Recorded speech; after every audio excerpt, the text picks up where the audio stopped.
Isang pinagpalang araw po sa inyo, Sir Blair. Lalong-lalo na po sa mga giliw po ninyong tagapakinig at taga-suporta sa inyong YouTube channel. Ang kwento pong aking ibabahagi ngayon ay nangyari taong 1991. Isa po akong kusinero na naghahanda sa iba't ibang klaseng okasyon, kagaya ng kasalan, binyagan at kaarawan. Masaya naman po ako sa aking ginagawa, ngunit ang aking ama na si Mang Ilip ay hindi sang-ayon sa napili kong trabaho. Pero dahil yun na ang kinagisnan kong gawain, hindi na ako napigilan ng aking ama. Dahil po kasi ito sa isa ko pang dahilan na ilalahad ko po sa bahagi ng aking istorya. May kaugnayan po kasi ito sa mga kampon ng kadiliman na matagal ko nang sinusubaybayan. Ngunit isang gabi, bigla po akong nakakita ng kakaibang nilalang na hinding-hindi ko po makakalimutan. May taglay siyang liwanag na siyang ginagamit niya para makapambiktima ng mga tao. At ang nilalang na ito ay may kaugnayan sa aking pagkatao. Ngunit bago ko nga po pala simulan ang aking kwento, ay nais ko lamang pong ipaalam sa inyo na ang mga pangalan at lugar na aking ginamit ay sinadya ko pong binago upang mapangalagaan ang kaligtasan ng totoong lugar sa pinangyarihan ng aking kwento. Kilalanin niyo na lamang po ako sa pangalang Mando, at ito ang aking kwento. Pino, pabot nga ako ng sibuyas tsaka bawang. Heto. Teka, akala ko ba meron ka ng katas ng bawang sa boteng dinala mo kanina? Iba ang pinaggamitan ko nun. Basta akin na mga sangkap. Siya nga pala, huwag mong kalimutang ihanda ang igado sa labas para may makain ng ibang mga bisita na nag-aasikaso sa pag-aayos sa paggaganapan ng binyag. Oo na, tapos ko na pong gawin. Nakahanda na po, Master. Mabuti naman kung ganun. Bilib din naman talaga ako sa iyo, tol eh. Mabilis kang kumilos, grabe. Natapos mo agad ang menudo at igado. Para bang katumbas mo ang dalawang tao eh. Sa kasal ko, ikaw ang kukunin kong kusinero Sus, matagal pa yun. Pagputi pa ng uwak. Tsaka, bakit ba palagi mo akong pinupuri ngayon Teka. Uutang ka lang yata sa akin no? Hindi Ito naman. Nagsasabi lang naman ako ng totoo eh. Hindi kaya lugi ka na naman sa ibabayad nila sa'yo? Tol, kung gusto mo maraming kumuha ng serbisyo mo, mahalin mo rin ang trabaho mo. Tapos, huwag mong iisipin ng bayad o lugi ka sa serbisyo. Ang mahalaga, masaya ang ating kliyente. Tapos. Kliyente talaga, no? Ay, teka. Maiba nga pala tayo ng usapan. Alam ba ni Mang Ilip na magluluto tayo sa binyag? Hindi ko na pinapaalam kay tatay ang tungkol sa mga trabaho ko. Magtatalo na naman kami nun eh. Mamalasi na naman ako sa trabaho. Baka masugatan na naman ako sa pag-iisip ng masasakit na salitang sasabihin niya sa akin. Mabuti na yung kumikilos ako ng walang inaalalang iba. Basta ang paalam ko sa kanya, maghahanap lang ako ng trabaho. Pambihira. Loko talaga, Mando. Mas lalo yung magagalit sa'yo dahil nagsisinungaling ka sa kanya. Basta, bahala na. Ang mahalaga, walang masama sa trabaho ko. Tsaka, buhay ko naman to eh. Teka, Mando, matanong nga kita. Ano ba yung nilalagay mong likido sa lahat ng mga niluluto mo? Madalas ko kasi napapasin ang dalawang kulay pulang bote. Para saan ba yun? Yun ang sikreto ko. Pampalasa at pampasarap to ng luto. Kapag natikman nila ang luto ko, hahanap-hanapin talaga nila. Hindi na nila makakalimutan. Hanggang sa maging sila ay kukunin na ang aking serbisyo. O di ba? Kaya pala mas lalong dumarami ang suki mo eh.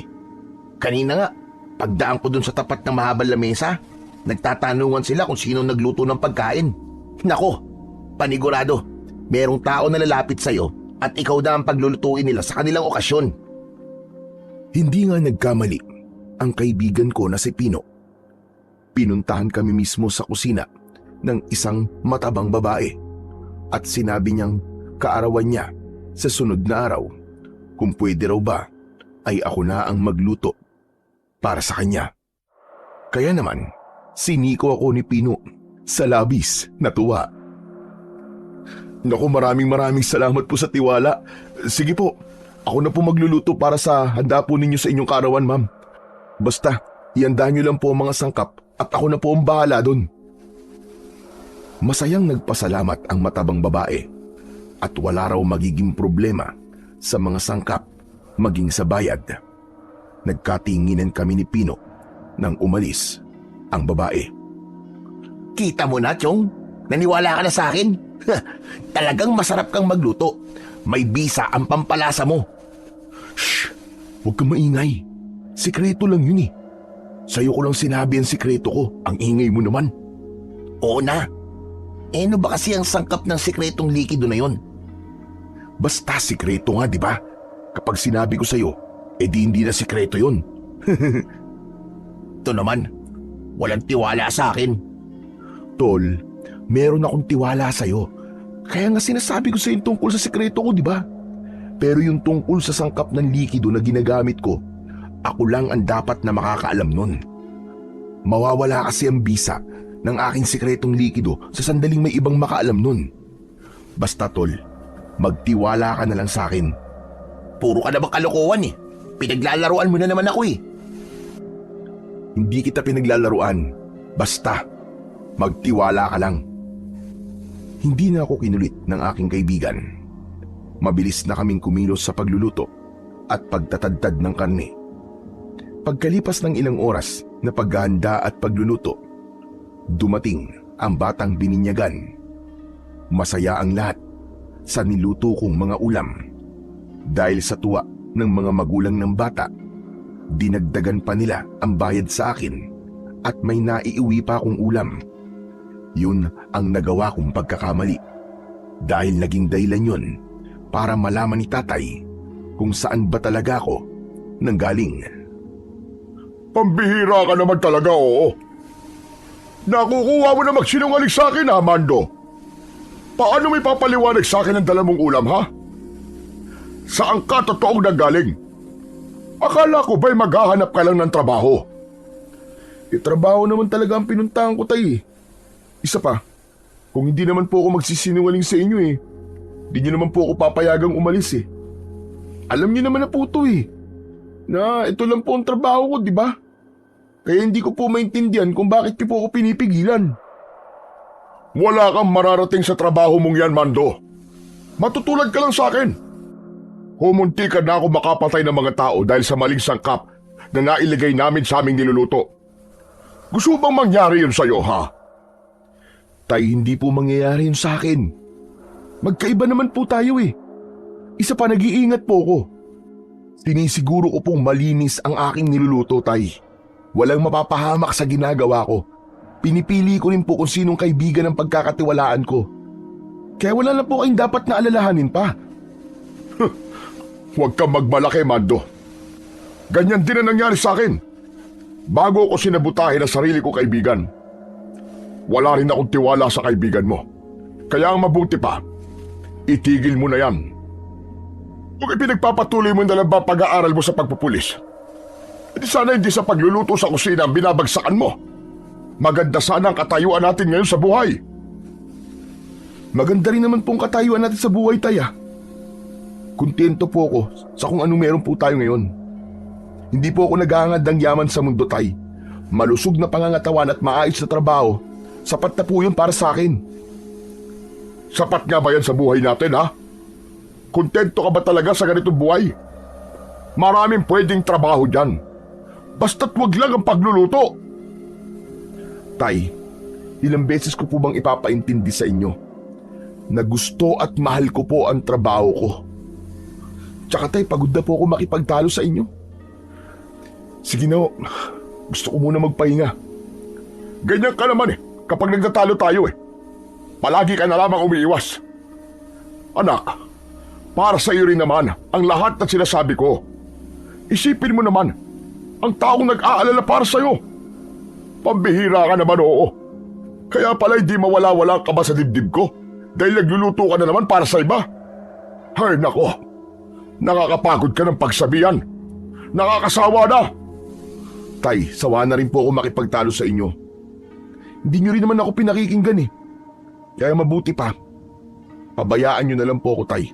Matanda na ako at alam ko na po ang ginagawa ko. Hindi mangyayari sinasabi mo na pabayaan kita dahil anak kita. Hanggat nasa poder kita, hanggat nasa loob ka ng pamamahay ko, makikialam ako sa buhay mo, sa lahat ng ginagawa mo. Dahil kung mapahamak ka, ako na ama mo ang magdudusa at walang iba. Hindi na ako sumagot sa aking ama. Diretso akong pumasok sa kusina. Pagkatapos kong maitabi ang ulam, ay agad akong pumasok sa loob ng aking silid. Ang hindi alam ni tatay, meron pa akong ibang ginagawa kapag sumasapit ang dilim.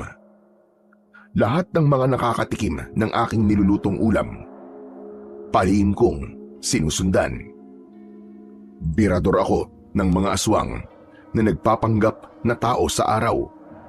Karamihan sa kanila, hindi takot sa bawang. Ngunit kung ang katas ng bawang ay gagawin kong bertud, nagkakaroon yun ng masamang epekto sa kanila. Yun ang nag-iisang pamana sa akin ni Lolo Pong bago siya pumanaw. Ang gumawa ng bertud ng katas ng bawang. Yun din ang laman ng boteng madalas kong ipinapatak sa pagkain na niluluto ko. Sa oras na makakain sila ng pagkain na merong bertud, makakaramdam sila ng kakaibang gutom. Mapipilitan silang lumabas at maghanap ng pagkain sa kakauyan. Kaya naman, yun palagi ang inaabangan ko para sila ay patayin. Maghahanap na naman ako ng mga bibirahin na aswang. Humanda kayo sa akin, mga diablong buwang kayo. Magsisimula na naman ako sa paniningil ng pautang. Ngumisi ako ng nakakaloko dahil pakiramdam ko nababawasan ko ang masasamang nilalang sa baryo namin. Nagsimula ang pagiging birador ko nang mamatay ang aking ina sa aking harapan. Pinaslang siya ng mga aswang na may kulay itim na maskara sa muka. Ngunit sa tagal ko lang ginagawa ang bagay na ito, hanggang ngayon, hindi ko pa rin nahahanap ang taong pumatay sa aking ina. Balak kong simulan ang paghahanap sa kanila sa pamamagitan ng pagbabawas ng kanilang puwersa. At yun ay ang isa-isain ang lahat ng kampon ng kadiliman. Kaya pagsapit ng gabi, dinala ko ang aking itak. Suot ang balabal at sombrerong salakot. Mabilis kong tinahak ang daan papunta sa kagubatan. Maghihintay ako sa pagdating ng mga aswang. At habang naghihintay ako, naguhukay ako ng lupa para sa libingan ng mga aswang. Hindi nagtagal, bigla kong nakarinig ng malakas na igik ng baboy ramo na para bang humihingi ng saklolo. Bumungad sa aking paningin ang isang aswang na taong lobo. Nilalantakan niya ang lamang loob ng kaawa-awang baboy ramo. Hoy, taong lobo!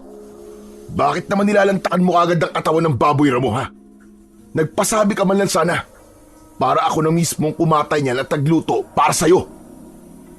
Tumayo ang nilalang at humarap sa akin. Ngumisi siya kasabay ng malakas niyang pag-angil. Tumutulo ang malapot niyang laway na may bahid pa ng dugo mula sa kinain niyang baboy ramo.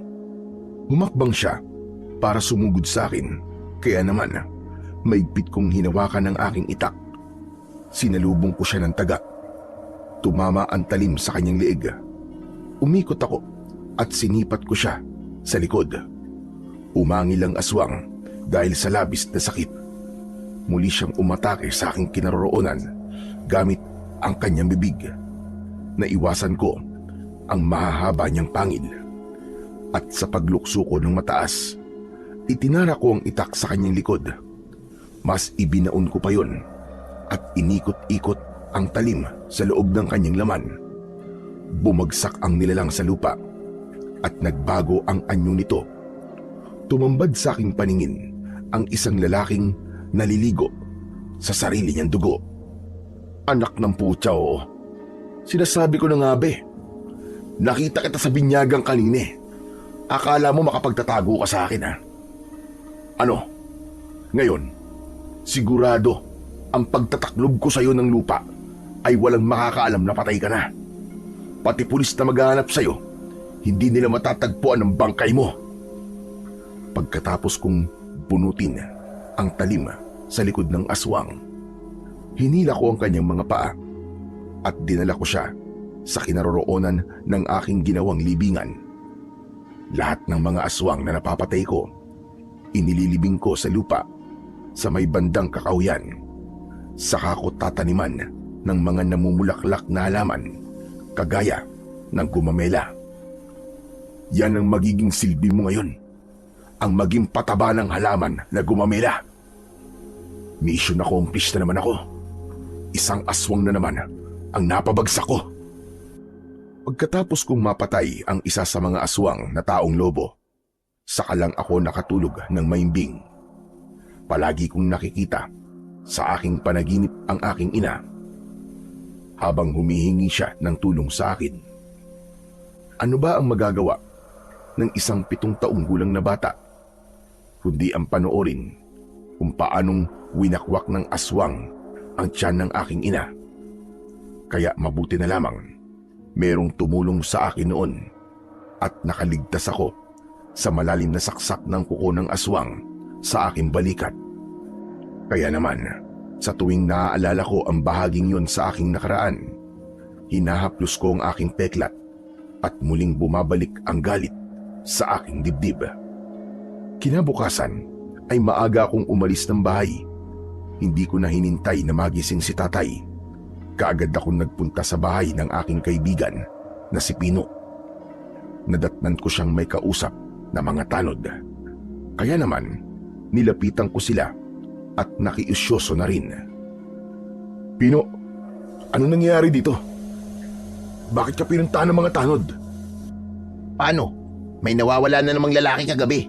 Ang balita, huling nakita raw yon sa binyagan. Tinanong lang ako kung anong oras ako umuwi. Isa pa, marami rin daw bata ang nawawala sa baryo natin at hanggang ngayon, pinaghahanap pa rin ng mga pulis at tanod. Oh, anong sabi mo sa kanila? Sabi ko maaga tayong umuwi kahapon, kaya hindi ko napansin na lalaking hinahanap nila. Teka, bakit ka nga pala naparito? Wala naman tayong trabaho, di ba? Bakit? Masama ka na bang bisitahin ngayon? Teka. Parang alam ko na yata yan, ha? Nag-away na naman ba kayo namang ilip? Kabisado mo na talaga ako, tol, ah. Ano pa nga ba? Nagtalo na naman kami kahapon. Lagi na naman niyang pinagpipilitan ang gusto niyang mangyari. Pati ang pagtigil ko sa pag-aaral, nauungkat rin niya. Anong balak mo ngayon? Ano pa nga ba, di dating gawi, tumambay rito habang walang trabaho. Magsasalita pa sana ako nang makita ko ang isang matandang lalaki at isang magandang babae. Naglalakad sila papunta sa bahay ni Pino. Pagkatapos ay diretsong pumasok sa loob ng bahay ng aking kaibigan para kausapin ang mga magulang nito. Tol, may bisita kaya ata. Sino kaya sila? Alin ba sa kanila? Yung matanda o yung dalaga? Pambihira ka naman, oh. Siyempre pareho. Umandar na naman ang kalokohan mo, eh. Si Lolo Castor ang matanda. At yun naman ang kanyang apo na si Lita. Anong sadya nila sa mga magulang mo? Ang alam ko nagsasanla si Lolo Castor ng lupa sa mga magulang ko. Kailangan nila ng pere dahil kailangan nilang umalis sa baryo natin. Ha? Bakit daw? Aba, malay ko. Wala naman akong karapatan na mag-usisa eh. Isa pa, para bang meron silang iniiwasan at may kinatatakutan. Minsan nga, may nakikita akong mga tao na sumusunod sa kanila eh. Wala naman akong masyadong alam sa dalawang yan eh. Dahil nakatira sila sa kabilang baryo. Tama ka. May nakikita nga akong nakasunod sa kanila. Ayun oh. Akala siguro manhid ang mga taong sinusundan nila at hindi nahalata ang kanilang presensya. Kaya nga, huwag na tayong makialam sa problema nila, Chong. Magkunwari na lamang tayong walang nakikita. Ikaw pa naman ang hilig mong makialam sa buhay ng may buhay. Tapos ikaw ang kikilos para sa kanila. Kaya madalas kang bansagan na birador eh. Alam mo tol, hindi ko lang talaga kayang manahimik kapag may naaargabyado sa aking harapan. Naaalala ko kasi ang nanay ko. Alam ko naman yun, Tol. At dahil sa nangyari sa inyo ng nanay mo, may isang taong nagbuwis ng buhay para sa inyo. At naging bayani pa ng ating Mario. Isang mapait na ngiti ang isinukli ko sa aking kaibigan. Alam niya ang tungkol sa aking nakaraan. Buong araw na ginulo ng maglolo ang isip ko. Hanggang sa pagsapit ng gabi na nakauwi na ako sa bahay. Hindi ako mapakali. Para bang gusto ko silang tulungan. Kaya naman, kahit nakahiga na ako sa aking katre para matulog, ay panay ang baling ko sa aking higaan. Hanggang sa nakatulugan ko na ang pag-iisip sa maglolo. Kinabukasan, ay nadatnan ko si tatay na nakaupo sa bangko. Sadya niyang hinintay ang paggising ko. May dala ka na naman na itak. Bihis na bihis ka. Saan ka na naman papupunta, Mando? Tay, alam niyo naman po, di ba? Kung saan po ako pupunta. Huwag na po natin itong pagtalunan, tay. Tumayo ang aking ama at galit na lumapit sa akin. Hinablot niya ang hawak kong itak. Akin na nga to. Hindi ka aalis, Mando. Tay, ibalik niyo po ang itak ko. Huwag niyo po akong subukan lumaban sa inyo. Anak niyo lang ako. Hindi niyo po ako kailangan rendahan na parang kalabaw. May sarili na po akong pag-iisip. Kaya alam ko po ang ginagawa ko. Akala mo ba, hindi ko alam na bukod sa pagiging kusinero mo, ay meron ka pang ibang ginagawa, ha? Tay, ano po bang ibig niyo sabihin? Anak kita. Kaya alam ko kung anong pinaggagawa mo tuwing sumasapit ang gabi. Kaya rin ako nagkaaga nito dahil nag-aalala ko sa'yo. Hindi ako makakapayag na umalis ka at magluto para sa iba. Delikado ng ginagawa mong yan. Ang buong akala mo ba, kung mababawasan mo ang pwersa ng mga aswang ay matatahimik ka na? Hindi! Hindi ka matatahimik. Mas lalo mo lamang inilalagay sa panganib ang buhay ng mga tao rito. Pati ang buhay mo, anak. Hindi ako makapaniwalang alam ni tatay ang tungkol sa aking ginagawa. Pero imbis na makinig ako sa kanya, mas lalo akong naging matigas at ipinaglaban ko kung ano ang sa tingin ko ay tama. Ngayong alam niyo na po ang ginagawa ko, tay. Mas lalo niyo po akong hindi mapipigilan. Iniligtas ko po ang mga tao at hindi ko sila inilalagay sa panganib. Pagkahamon ng digmaan ang ginagawa mo, Mando. Sino maapektuhan kapag napahaba ka, ha? Mabuti sana kung hindi nila malalaman ang mga pinagagagawa mo. Paano kung makarating sa pinuno ng mga aswang na ikaw ang pumatay sa kanyang mga alagad? Sige nga, paano ka? Nakita mo naman, di ba, kung gaano karami ang namatay nang sumalakay sila sa baryo natin. Kailan ka titigil? Kapag marami nang namatay? Hanggat hindi ko po nahanap ang aswang na pumatay sa nanay ko, walang dahilan para tumigil ako, tay. Nakapagpasya na ako. Itutuloy ko ang nasimulan ko. Akin na po ang itak ko, tay. Kailangan ko na magtrabaho. Hindi na nagsalita ang aking ama. Nang iabot niya sa akin ang itak, isinukbit ko yun sa aking bewang habang hindi tumitingin sa kanya.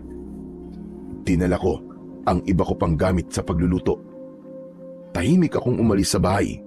Dumiretso ko sa bahay ng matandang babae na nakilala ko sa pangalang Aling Delia. Sa kanya ako magluluto bilang pagganda sa kanyang kaarawan. Pagdating ko, nadatnan kong naghihintay sa akin sina Pino at Aling Delia. Nakangiting sinalubong ako ni Aling Delia at isinama niya kami sa loob ng kanilang kusina. Aba, talaga palang pinaghandaan niyo po ito, Aling Delia. Malinis pong kusina. Maginawang kumilos kapag ganitong maayos ang lugar. Gaganahan na naman ito si Mando, Aling Delia. Tiyak na magiging masaya ang kaarawan nyo. Masayang nagpasalamat sa amin si Aling Delia dahil maaga raw kaming dumating nang makalis ito sa aming harapan. Sinimulan na naming hiwain ang mga sangkap para sa aming lulutuin. Nagtadtad din ako ng karne habang si Pino naman ang naghanda ng malalaking kaldero at kawa. Sa gabi gaganapin ang okasyon, kaya naman gabi na rin kami natapos sa pagluluto ni Pino. Masayang nagpapasalamat si Aling Delia dahil sa masarap na pagkain niluto ko. Kaya lang, sa dami ng handa ng babae, gabi na rin kami nakauwi. Hindi ko tuloy magagawa ang mga binabala ko. Sa kakahuyang kami dumaan ni Pino dahil umiiwas kami sa mga taong lasing. Grabe, ngayon lang tayo ginabi ng uwi ah. Kadalasan naman, maaga natin natatapos ang trabaho. Hindi ko kasi inaasahan na marami palang handa si Aling Delia. Tara na, bilisan mo na lang sa paglalakad at baka mas lalong umusok ang ilong ni tatay dahil sa galit. Sigurado akong naghihintay siya sa pagdating ko. Bago ako umalis kanina, nagkaroon pa kami ng matinding pagtatalo eh. Kaya panigurado, mauuwi na naman ito sa pag-aaway. Teka Mando, ayun oh, may mga tao sa gawing yun oh. Parang sina Kapitan at ang mga tanod niya. Oo nga no. Ano kaya meron dun? Parang nagro-ronda sila sa bahagi na to ng gubat ah. Bakit kaya? Ngayon lang sila nagsimula sa pagroronda pagkatapos mawala ng lalaking bisita sa binyagan. Pero sa tingin ko tol, may masamang nangyari sa isa sa kanyang mga tanod. Halika, tignan natin. Baka may maitulong tayo. Nagmandali kami ni Pino sa paglapit sa mga tanod at kay Kapitan. Ngunit nanlaki ang mga mata namin nang makita ang pinag-uusungang tanod. Wala na yung buhay at naliligo na sa sarili niyang dugo. Kapitan Moer, ano po nangyari sa kanya? Sumagot si Kapitan Moer at sinabi nitong bigla silang sinalakay ng mabangis na baboy ramo. Wala raw silang nagawa nang tangay nito ang tanod niya at nang sundan raw nila. Wala na itong buhay at wasak na ang tiyan. Nag-aalalang napasulyap sa akin si Pino habang ako naman ay nakuyom ko ang aking kamao dahil sa galit. Lalo na at bigla kong naalala ang sinabi sa akin ni tatay. Mas lalo ko lamang daw inilalagay sa panganib ang mga tao. Saan po nagpunta ang hayop na pumatay sa kanya, Kapitan Moer? Teka Mando, anong gagawin mo? Hahanapin ko siya.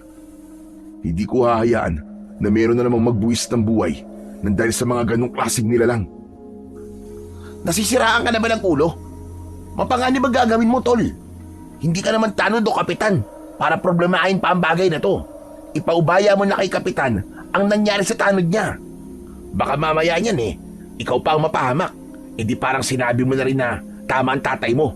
Mapapahamak ka at wala kang mararating. Pigil na pigil ko ang galit ko ng mga oras na yon. Habang habol ng aking tingin, ang papalayong mga tanod na may usong sa biktima. Iginala ko ang aking paningin dahil balak kong hanapin ang aswang na yon. Ngunit hindi maaaring malaman ng kaibigan ko ang tungkol sa itinatago kong lihim bilang isang berador ng mga aswang. Halika na, umuwi na tayo. Umalis na tayo sa lugar na to at sa susunod, huwag na tayong dadaan dito. Pero tol, baka mamaya nasa tabi lamang ang baboy ramo na yun. At ano naman ang gagawin mo, Aber, kapag nakita mo ang baboy ramo? Mapapakabayani ka? Huh. Paano si Mang Inip? Sige nga, paano ang mga taong nag-aalala sa'yo? Tol, sinasabi ko sa'yo, Mukhang alam ko na kung bakit gano'n na lamang ang pag-aalala sa'yo ng tatay mo. Dahil matigas ang ulo mo eh. Kung hindi ka makikinig, pababayaan kita rito. Iiwan talaga kita sa lugar na to. Sinasabi ko sa'yo, hindi ako nagbibiro. Pagkasabi ni Pino, ay iniwan niya ako. Naglakad siya, kaya naman, wala na akong nagawa kundi ang sumunod sa kanya. Pero habang naglalakad kami, bigla kaming nakakita ng ilaw na hugis bilog. Saka isang anino na may dala nun. Nagmamadali yun na pumasok sa madilim na bahagi ng kakauyan. Pagkatapos ay biglang nawala. Tol, ano yun? Baka may naiwan na tanod at tinahabol siya ng baboy mo ah. Kung ganun tol, sundan natin. Baka kailangan niya ng tulong natin. Teka, sandali lang. Baka naman kung anong klaseng nila lang yun. Halika na tol, umuwi na tayo. Kaya niya na yun. Ikaw na ang nagsabi na baka may umahabol sa kanya na baboy mo, di ba? Halika na, bilisan mo. Sundan na natin siya. Hindi ko na hinintay na tumutol si Pino. Agad akong tumakbo at sinundan ko ang pinasukan ng nilalang na may hawak na ilaw. Ngunit pagdating namin sa gitna ng kakauyan, bigla akong natigilan. Tumambad sa aming paningin ang nakangising nilalang. Mataas ang kanyang tenga sa kanyang ulo. Nakalitaw ang malalagari niyang mga ngipin at mapupula ang kanyang mga mata. Matalim ang kanyang tingin sa amin ni Pino. Biglang nanigas ang aking tuhod. Dahil yun, ang kauna-unahang pagkakataon na nakakita ko ng ganong klaseng nilalang. Iba siya sa mga aswang na nakita ko. Kaya nasisigurado kong siya rin ang kauri ng nilalang na matagal ko nang hinahanap. Mando, yun na nga ba sinasabi ko eh. Anong klaseng nilalang yan? Hindi siya baboy mo. Para siyang halimaw na merong nagbabagang mga mata. Parang ilaw sa sobrang liwanag. Pino, aswang yan. Isang mabangis na aswang. Humarang ako sa harapan ni Pino. Ramdam na ramdam ko ang panginginig sa katawan ng aking kaibigan. Bigla akong dinukot ang bote sa aking bulsa at hinugot ang aking itak. Palihim ko yun na binuhusan ng bertud ng katas ng bawang. Saka ko yun itinutok sa kalaban. Sige, sumugod ka nang makita mong hinahanap mong hayop ka. Matagal ka nang namiminsala sa baryo namin. Kaya hindi ko nahahayaan na pati kami ay gawin mong hapunan. Umalulong ang nilalang na parabang huni ng isang aso. Agad itong tumakbo papalapit sa amin at inatake niya ako ng kalmot sa dibdib na agad ko rin namang naiwasan. Gumanti ako sa kanya ng taga na tumama naman sa kanyang kamay. Agad yung naputol at nang makita nito ang umuusok niyang laman, napasigaw ito sa labis na sakit. Tol, ano nangyari? Bakit para siyang nasusunog sa talim ng itak mo? Umuusok rin na kanyang laman. Nakalimutan mo na ba? Madalas natin itong pinanghihiwa sa bawang, di ba? Kaya yan, namimilipit siya sa labis na sakit. Palusot ko kay Pino. Hindi niya alam na merong bertud ang aking talim. Agad akong sumugod sa kinaroroonan ng aswang. Mataas akong tumalon at sa pagbagsak ko, itinarak ko ang talim ng aking itak sa kanyang balikat. Dahil sa malakas niyang sigaw, para bang nagtawag pa ito ng kasama. Mula sa likod ng mga puno, lumitaw ang maraming nilalang nakahawig ng nakalaban ko. Lahat sila ay may nagliliwanag na mga mata na para bang ilaw mula sa sulo. Diyos ko, Mando! Pinalilibutan na nila tayo! Anong gagawin natin? Huwag kang hihiwalay sa tabi ko, Pino. Kailangan nating labanan sila. Dahil kung hindi, tayo ang papatayin ng mga yan. Ano ka mo? Paano? Nakakatakot na mga itsura nila. Mukha silang mga taong lobo na naaagdas sa katawan. Huwag mong tignan ang kanilang anyo. Ang isipin mo, mga baboy mo lang sila na madalas natin tadtadin kapag nagluluto tayo. Sila ang kakatayin natin ngayon. Hindi ko na hinintay na umatake sila sa amin. Mabilis akong tumakbo, pasugod sa kanilang kinaroroonan. Sabay-sabay silang sumugod sa akin. Bawat atake nila ay sinasalubong ko ng taga sa kanilang leeg at tiyan. Ibinuhos ko ang galit sa kanilang lahat. Maya-maya pa ay merong matandang tumulong sa akin. Nakilala ko kagad si Lolo Castor habang tinataga niya ng itak ang mga kalaban ko. Umiiyak na siya sa labis na galit. Mga hayop kayo! Ilabas niyo ang apo ko! Ibalik niyo ang apo ko si Lita! Lolo Castor, mag-iingat po kayo! Dahil wala sa focus ang matanda, tinamaan ito ng kalmot sa kanyang balikat at sinaksak pa ito sa tiyan gamit ang kuko ng aswang. Nang bumagsak sa lupa si Lolo Castor, agad akong umatake ng taga sa kalaban. Ibinaon ko ang talim sa likod ng aswang, ngunit gumanti siya ng siko sa akin na tumama naman sa akin dibdib. Bumagsak ako sa damuhan at muntik kong mabitiwan ang aking itak. Habang si Pino naman ay nakikipagpambuno na rin sa mga aswang na nagbabalak na lumapit sa aming kinaroroonan. Inalalayan ako ng aking kaibigan na tumayo. Sunod, nilapitan namin ang matanda na nangihina dahil sa dugong lumalabas mula sa nakabukan niyang sugat sa tiyan. Lolo Castor, may tama po kayo. Halika po, sumandal muna kayo sa puno. Ang aking apo, tinangay nila. Balak nilang ipakasal sa kanilang pinuno sa kabilang tribo. Nakikiusap ako. Tulungan niyo ako. Kung magtatagumpay sila, mapapahamak ang aking apo.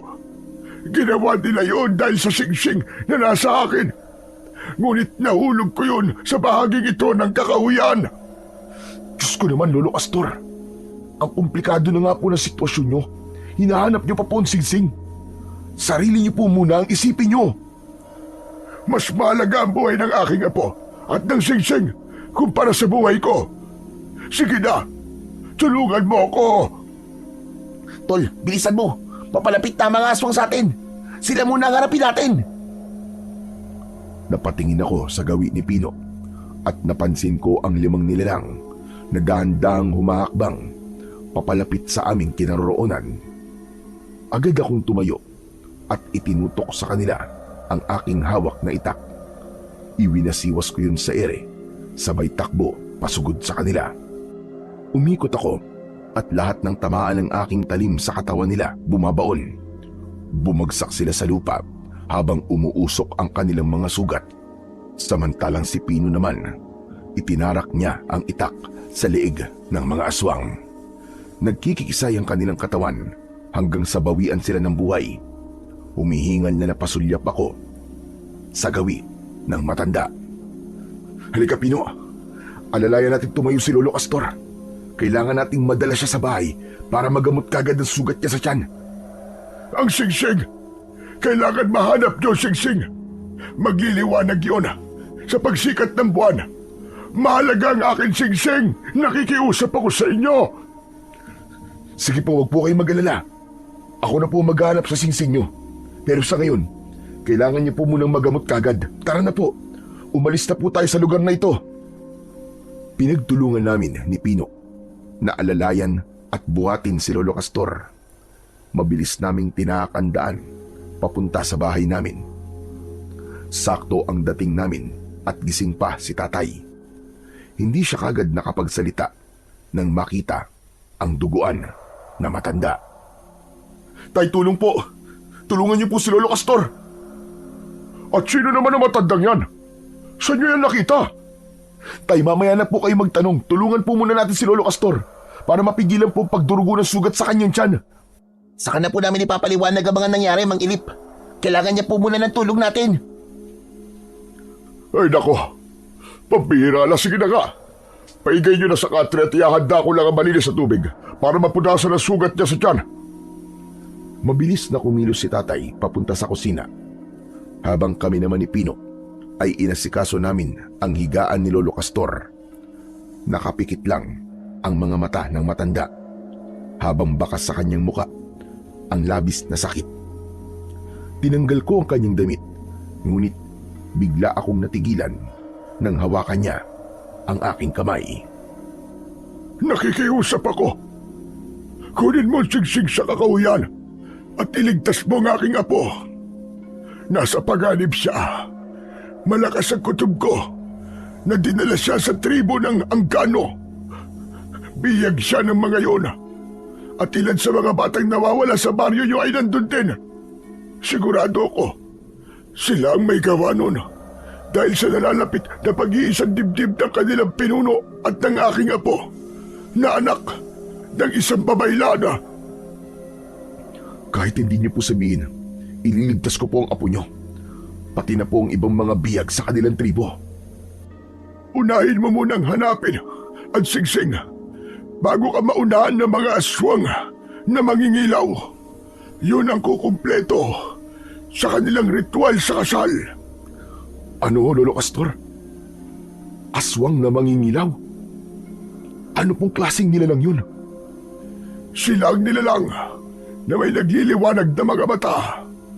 May kakayahan silang akitin ang kanilang biktima sa pamamagitan ng liwanag na nililikha ng kanyang mga mata. Sa sandaling makuha nilang singsing, yun na rin ang magiging hudyat ng pagsalakay nila sa baryo natin bilang pagpapalawak ng sakop ng kanilang tribo.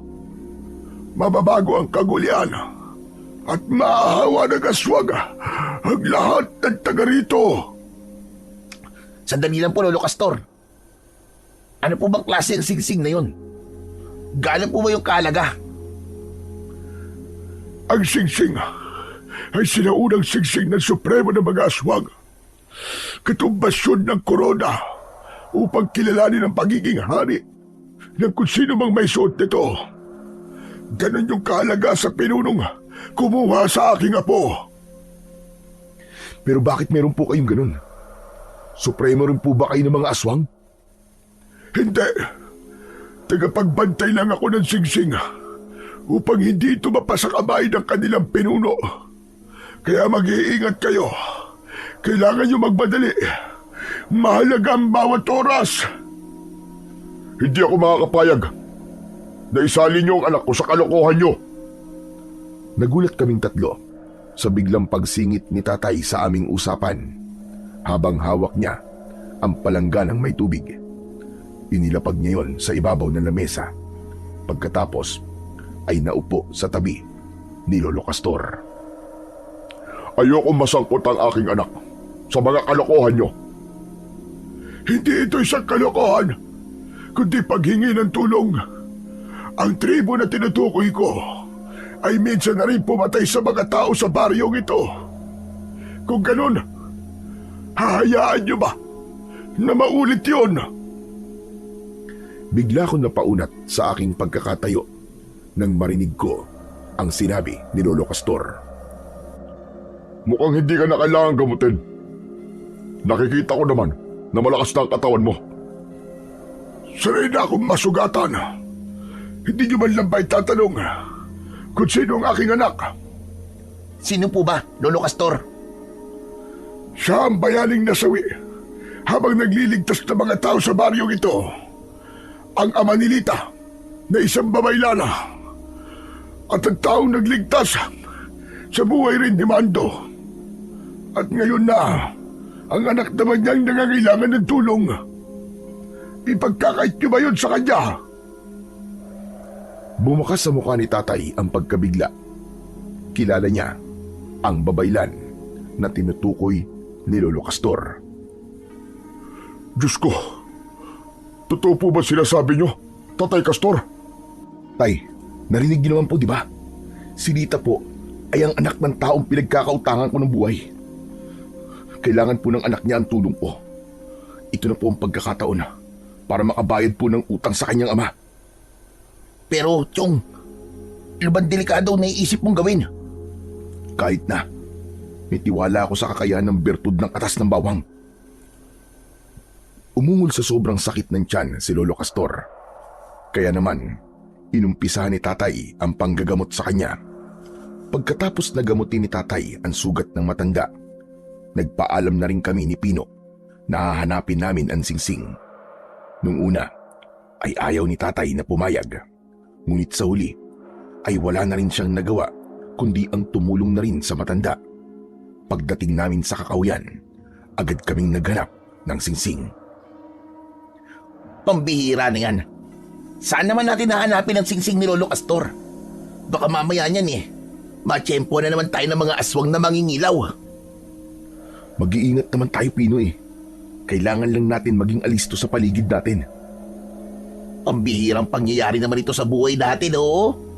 Ngayon lang ako nakakita ng ganong klaseng aswang. Ay nako, kung hindi sana nabanggit ni Lolo Castor ang tungkol sa namatay niyang anak, hindi ako tutulong dito eh. Nakakatakot ang kalaban natin at konting pagkakamali lang natin, maaaring buhay natin ang maging kapalit. Nang tumulong sa ating lahat ang anak niyang babaylan, hindi siya nagdalawang isip na magbuwis ng buhay para sa atin. Kaya hindi ko ipagkakait sa kanya ang aking buhay. Mailigtas lang ang kanyang anak. Teka tol, ayun may mga tao. Dali, magtago tayo rito.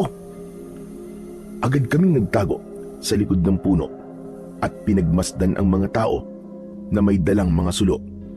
May hinahanap sila sa lugar kung saan namin natagpuan si Lolo Castor. Hanapin nyo! Huwag kayong titigil hanggat hindi nyo nahahanap ang maiwagang singsing. Mga lintik talaga kayo. Bakit nyo hinayaang makatakas sa matandang yun? Lumapit ang isa sa taong may dala ng sulo at sinabi nito sa lalaking nagsasalita kanina na merong tumulong sa matanda. Kaya naman nakatakas ito. Ano ka mo? May nakialam? Sino? Sino ang mga taong yun? Nagwala ang pinuno ng mga taong naghahanap sa singsing. Kaya naman, nag-aalala kong napatingin sa muka ng kaibigan kong si Pino. Sila ang tinutukoy ni Lolo Castor. Ngunit hindi naman sila mukhang aswang Baka naman nagpapalit lang sila ng anyo kapag aatake na sila sa kanilang bibiktimahin. Kailangan na nating umalis dito, Mando. Bago pa nila maramdaman ang ating presensya. Tara na. Teka, mamaya tayo alis. Kailangan natin makaisip ng paraan kung paano tayo makakapasok sa tribo nila. Teka, sandali lang. Ano bang iniisip mo? Huwag mo sabihin papasok tayo sa tribo ng mga Anggano. Kailangan pumasok sa lungga ng mga aswang upang mapag-aralan ang kanilang kakayahan at lakas ng kanilang puwersa. Tutol ako sa naiisip mong yan, Mando. Kung magpapadalos-dalos ka sa desisyon mo, yan na rin ang ikakapahamak mo. Kailangan ng tamang oras at panahon para sa ganitong kadelikadong pasya. Kung iniisip mo na magiganti sa kanila dahil sa nangyari sa nanay mo, paano naman kung pagpasok mo pa lang sa kanilang tribo ay mapahamak ka na? Hindi ako nakasagot sa sinabi ni Pino. Kaya naman, binalingan kulit ng tingin ang mga taong patuloy sa paghahanap ng singsing ni Lolo Castor. Hanggang sa nakita ng kanilang pinuno ang malakas na liwanag na nanggagaling sa gitna ng halamanan. Bumundol ang kabako sa aking dibdib nang magsalita ang kanilang pinuno na nakilala ko sa pangalang Hator. Sinasabi ko na nga ba't mahanap din kita? Matutuloy na ang aming kasal ng aking reyna. Matutuloy na ang aking paghahari. Nakita kong isinilig ni Hator ang singsing sa kanyang bulsa. Pagkatapos ay tinawag nito ang kanyang mga alagad at agad na umalis sa lugar na yon. Saka lamang kami lumabas sa aming pinagtataguan. Pino, anong gagawin natin? Nakita na ni Hator ang singsing. Kung ganun, tiyak na matutuloy na ang kanilang kasal. Kailangan malaman to ni Lolo Castor. Nang masigurado naming wala na ang mga alagad ni Hator, agad kaming umalis sa lugar na yon. Pagdating namin sa bahay, ay nakatayo si tatay sa may pintuan ng balkonay. Baka sa kanyang muka ang pag-aalala habang nakatingin sa aming dalawa ni Pino. Kumusta ang lakad nyo? Nahanap nyo ba ang singsing? Masamang balita nga po, tay. Wala na. Nakuha na po ng pinuno ng mga aswang ang singsing. Kusang lumiwanag po ang singsing nang lumapit po si Hator. Sinabi rin po ni Hator na matutuloy na ang kanilang kasal. Ano ka mo, Hator? Hator ba ang pangalan ng pinuno ng tribo ng mga Anggano, ha?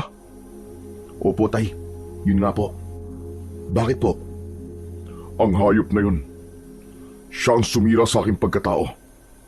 Siya ang dahilan kung bakit tumigil na ako sa pagluluto sa mga handaan. Kung ganun, siya ang kinikilala ng Singsing bilang hahalili sa pagiging bagong supremo ng mga aswang. Siya po pala ang kaibigan nyo na dating sumira sa inyo sa paningin ng mga tao. Ang ibig sabihin po nun, may kaugnayan na nangyayari sa atin, Tay. Usang lumalapit ang pagkakataon para maitama po mga pagkakamali. Tama ka, anak. Hindi habang buhay matatakasan niya ang ginawa niya sa akin. Panahon na para matigil na ang kanyang kaibangan sa kapangyarihan. Pero, hindi na lang po bastang ordinaryong tao si Hator ngayong mag-ilip. Kundi siya po ang pinuno ng kanyang tribo. Ang pinuno ng mga aswang na mangingilaw. Matagal na hindi nakapagsalita si Tatay. Nag-alala siyang napatingin sa muka ng aking kaibigan. Pagkatapos ay nag-aya na akong pumasok sa loob para silipin naman si Lolo Castor. Nakahiga siya sa katre at hinintay ang kanyang paggising. 2 oras din ang itinagal ng aking paghihintay. Maya-maya pa ay nagmulat ito ng kanyang mga mata. Mando!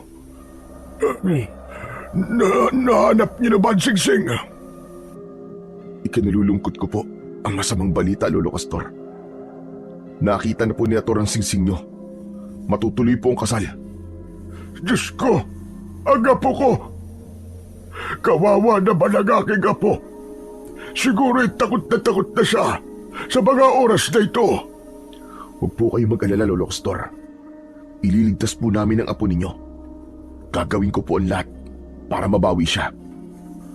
Ano naman ang magagawa ng itak mo laban sa mga halimaw na yon?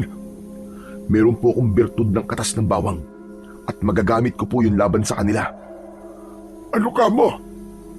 Totoo ba sinasabi mo? Meron kang bertud ng katas ng bawang? Opo. Matagal na po akong birador o mangangatay ng mga aswang. Kaya lang, hindi ko po kabisado ang lakas ng mga aswang na mangingilaw. Sapat na ang bertud ng katas ng bawang para sila ay pigilan. Ngunit ang pinuno ng mga aswang, may kakayaan siyang pagalingin ang kanyang sugat. Hindi siya basta-basta tinatablan ng bertud. Kailangan ng ikadalawang kapangyarihan. Ano? 2 kapangyarihan? Oo. Ang ikadalawang kapangyarihan na tutulong sa bertud ay ang mismong Singsing. Dahil yun din ang ginamit ng aking anak para labanan sila. Kailangan ng matinding pagsasanay para harapin ang mga aswang na yon. At sa 3 araw, sa pagsikat ng bilog na buwan, gaganapin ang kasal ng aking apo. Kailangan mapigilan yon bago pa man maisuot ng pinuno nila ang Singsing. Lolo Castor, ano po ba ang mangyayari kapag naisuot na po ng pinuno ang singsing? Diyos ko, magkakaroon siya ng 1,000 kapangyarihan na manggagaling sa lahat ng uri ng mga aswang. Lahat ng tataglayin ng mga aswang ay mapapasa kanya at gagamitin niya yon para lumikha ng bagong hari mula sa sinapupunan mismo ng aking apo. Sa oras na may sakatuparan niya ang kanyang mga binabalak, lahat ng mga tao sa baryong ito ay sasakupin niya. Kung ganun, Tatay Castor, kailangan natin magkaisa at magkaroon ng matinding pagsasanay bago sumapit ang 3 araw. Oo, Elip. Siya nga pala. Salamat. Salamat sa inyo. Binigyan niyo ako ng pag-asa. Dala ng aking awa, hinawakan ko ang kanyang kamay upang pagaanin ang kanyang kalooban. Naramdaman ko naman ang paghawak ni Tatay sa aking balikat bilang pagpapakita ng suporta sa aking mga desisyon. Sasama rin po ako sa inyo. Handa po akong tumulong. Maraming salamat, Pino. Nagkamali ako ng pagkakakilala sa iyo. Tunay kang kaibigan ng aking anak. Patawarin mo ko at hinusgahan kita kagad.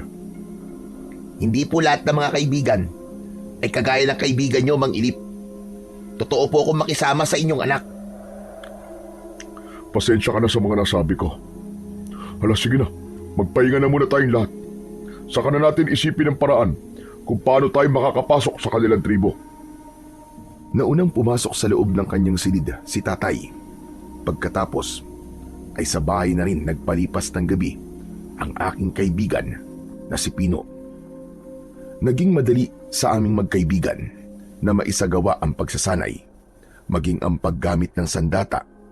Kasama namin si tatay na siyang nagturo sa paggamit ng itak at bertud, habang si Lolo Castor naman ang tagagawa ng maraming bertud ng katas ng bawang na inilalagay namin sa bote kasama ng sangkap ng aming lulutuin.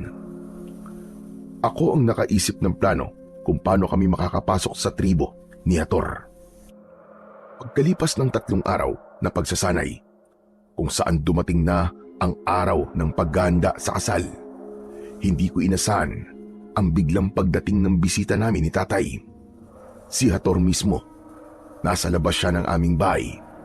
Agad na nagtago si Lolo Castor sa loob ng silid niya at hindi nagpakita sa pinunong nasa harapan naming dalawa ni tatay.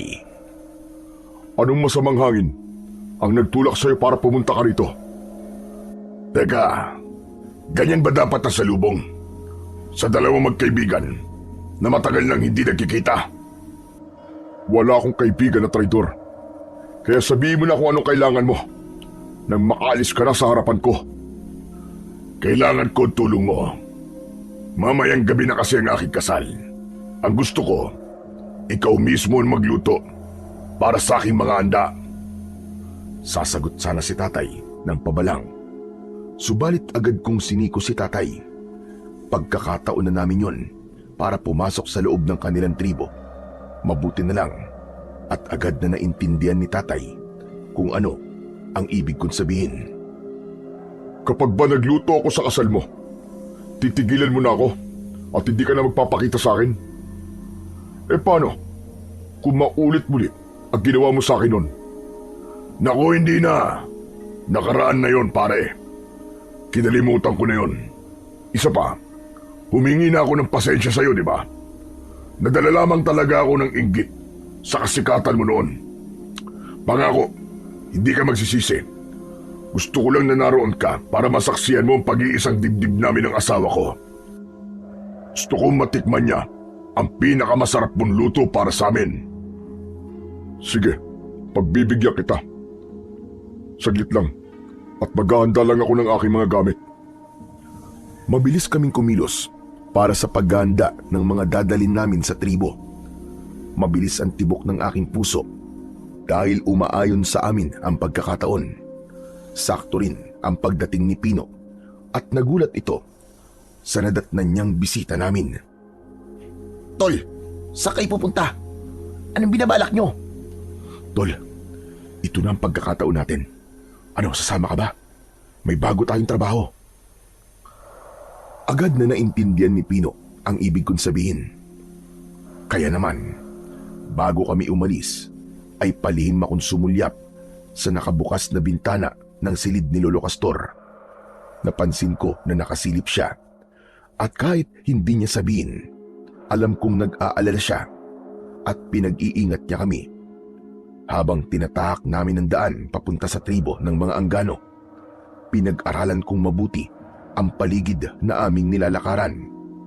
Pagkalipas ng 2 oras na paglalakad, narating namin ang kinaroroonan ng tribo ni Hator. Sa bungad pa lang ay sumalubong na sa aming paningin ang palapa ng nyog na nakaharang sa pintuan. May mga kulungan ng baboy ramo na siyang ihahanda sa kasal. Paglingon ko sa aming huling daan, nakita ko si Lolo Castor na nakasunod pala sa amin at nagtatago sa likod ng nyog. Hinintay niyang makapasok kami sa tarangkahan ng tribo, pero saglit kaming tumigil sa tapat ng 4 na lalaking nakamaskara ng kulay itim. Pamilyar sila sa akin at dahil doon, Muling umusbong ang aking galit sa dibdib. Hinawakan ni tatay ang aking kamay. Nang magsalita, si Hator. Pasensya na kayo kung kailangan kong ipasuri ang inyong dala. Para na rin sa seguridad ng aking kasal. Bawal kasi ang paggamit ng bawang sa lulutuin ninyo dahil masela ng aking asawa. Tumingin si Hator sa kanyang mga tauhan at inutusan niya ang kanyang mga alagad na suriin ang aming mga dala. Lahat sila, tinignan nila maging ang aming mga bulsa. Inamoy rin nila ang aming itak, pati ang mga bote, kasama ng bertud ng katas ng bawang. Hindi nila malalaman ang aking dalang bertud dahil kasing amoy yun ng patis. Bueno, malinis naman pala ang mga dala-dala nyo. Hala, sige na. Dumiretso na kayo sa kusina. Merong isang matandang babae ang naghatid sa amin papunta sa kusina. Naririnig ko rin na isinarang mabuti ng mga tauhan ni Hator ang tarangkahan ng tribo. Kaya nananatiling nasa labas si Lolo Castor. Nang dumaan kami sa tapat ng kulungan ng baboy ramo, bigla silang umungol at nagwala na parabang nagmamakaawa na sila ay patakasin. Bumundo lang aking kaba nang sa pagpasok namin sa kusina ay bumungad sa amin ang patay na baboy ramo. Nakalatag yon sa mahabang lamesa. Sinimulan namin kagad ang pagtatadtad sa karne habang wala kaming imikan. Sa pag-aalala na baka may makarinig sa amin at masira ang aming mga pinaplano, itinira namin ang ulo ng baboy ramo. Ako ang nagluto ng minudo at igado. Nagpalinga-linga muna ako sa paligid bago ko ibinuhos ang bertud ng katas ng bawang. Humanda kayo ngayon sa kakaibang epekto ng aking bertud sa inyo. Kakaiba ang timpla ng katas ng bawang dahil hindi nyo gugustuhin may mabuhay pa sa mga kalahi nyo. Lintik lang ang walang ganti. Maya-maya pa ay lumapit sa akin si Pino. Bumulong siya at sinabing nasa kabilang dingding si Lolo Castor. Sumenyas ang matanda para makapasok. Mabuti na lang at umalis na ang matandang babae na nagbabantay sa amin. Lolo Castor, paano po kayo nakapasok? Kabisado ko ang pasikot-sikot sa tribo at alam ko kung anong lugar ang walang bantay. Nauli na ako ng dating dahil nailuto nyo na ang baboy ramo. Ayos na po. Naibuhos ko na po ang bertud. Kaya wag na po kayo mag-alala. Hindi yun ang tinutukoy ko. Humanda ka sa makikita mo, Mando. Nag-aalala akong napasunod ng tingin sa paglapit ni Lolo Castor sa kalan na pinaglulutuan ko ng ulam. Dumakot si Lolo Castor ng abo sa may tungko. Pagkatapos, lumapit ito sa pugot na ulo ng baboy ramo. Sinabuyan ito ng abo ang ulo ng hayop. Ganun na lamang ang panlalaki ng aking mga mata nang makita ang pugot na ulo ng isang binatilyo. Napaupo ako sa lupa at nanginig ang aking tuhod dahil ang pakiramdam ko ng mga sandaling yon, ako ang pumatay sa binatilyong yon. Para akong binuhusan ng malamig na tubig dahil sa matinding awa sa bata. Lolo Castor, anong ibig sabihin nito? Ako ba ang pumatay sa batang yan? Sabihin nyo, ano po nangyayari? Nilinlang kayo. Halimaw sa mas halimaw pa ang lahat ng mga taong nakatira sa tribong ito. Ipinapakita ko lang sa iyo kung gaano sila kasama. Teka. Ayoko na. Natatakot na po ako. Hindi ko akalain na ang niluluto pala naming baboy ramo ay isa palang tao. Niloko kami ng sarili naming paningin. Wala kayong kasalanan. Hindi kayo ang pumatay sa bata. Nagawa niyo ang mga bagay na ito dahil sa una pa lang, ginamitan na kayo ng tagabulag. Ang matandang babae na nagatid sa inyo nito ay ang matandang mahusay sa paglinlang ng paningin ng tao. Ang ibig niyo po sabihin, Ang mga nakakulong po na baboy ramo sa kulungan na daanan namin kanina ay mga tao at hindi totoong hayop? Oo, sila ang mga batang matagal nang nawawala. Sila ang magiging handa sa kasal nila ng aking apo. Ipinapakita ko sa inyo ito upang mag-ingat at pagbutihin ang pagpuksa sa kanilang lahat. Tinatay namin ang isang batang walang kalaban-laban. Sinusumpa ko. Kakatayin ko ang pinuno nila at ang lahat ng mga aswang na mangingilaw. Ako rin. Handa na akong mamatay. Mabigyan lang ng gustisya ang nangyari sa batang ito. Nakakahawa naman siya. Kung nailagay nyo na ang bertud ng katas ng bawang, madali na sa atin ang mapabagsak ang kanilang puwersa. Malupit ang magiging ganti sa kanila ng paniningil natin sa lahat ng ginawa nilang kasamaan sa ating mga kababaryo. Si tatay, na hindi makapagsalita, ay biglang tumulo ang luha sa mga mata. Hindi siya makapaniwala na ang dating kaibigan na tinulungan niya noon ay isa ng mabangis na pinuno ng mga aswang. Talagang isinama pa kay Niator sa kanyang plano, tay. Balak niyang patayin kayo. Hindi ko po alam kung bakit matindi ang galit sa inyo, Niator. Kasalanan ko, anak. Kasalanan ko kung bakit umabot sa ganito ang lahat. Hindi ko na maitatama ang pagkakamaling nagawa ko. Pero sobrang ang kasamaan niya, Tor, para gawin niya ang mga bagay na ito. Iniisip niya na naging karibal ko siya sa puso ni Wanda. Ngunit hindi. Nagkakamali siya. Kung ganon, ikaw pala ang kaibigan ng aking anak na si Alejandro. Kaya pala iniligtas niya kayo.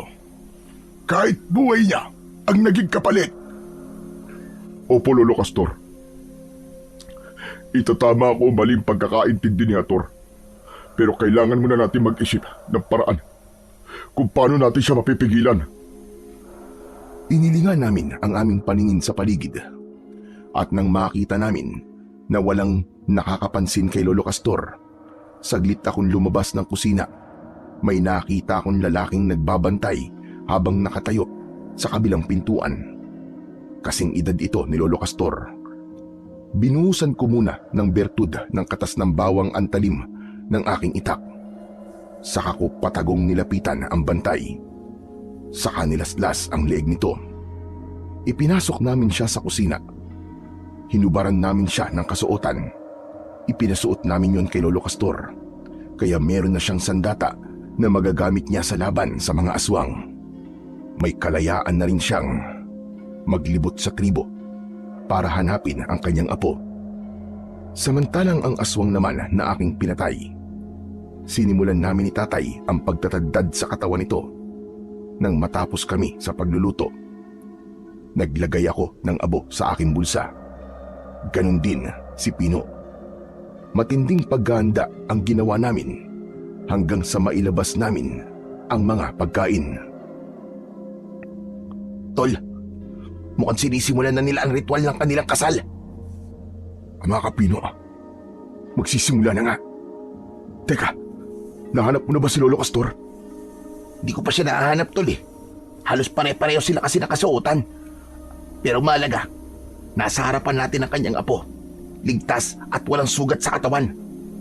Tay, ayos lang po ba kayo? Oo, anak. Handa na rin ako pagdating ng oras na kainin na nila ang ating niluto. Hindi na rin ako makapaghintay. Sabik na akong makita kung paanong ubusin ang kanilang lahi. Kung paano ko silang kakatayin. Kagaya ng ginawa natin kanina sa kanilang kasama. Matalim ang tingin na ipinukul ko sa nakatayong si Hator. Habang umaalingaw-ngaw ang tunog ng tambol mula sa kanyang mga alagad. Madilim ang paligid at tanging sulo lamang ang nagbibigay ng liwanag sa bulwagan ng kanilang pagdadausan ng kasal. Maigpit ang kapit ko sa aking itak na nakasukbit sa aking bewang, lalo na nang marinig kong magsalita si Hator.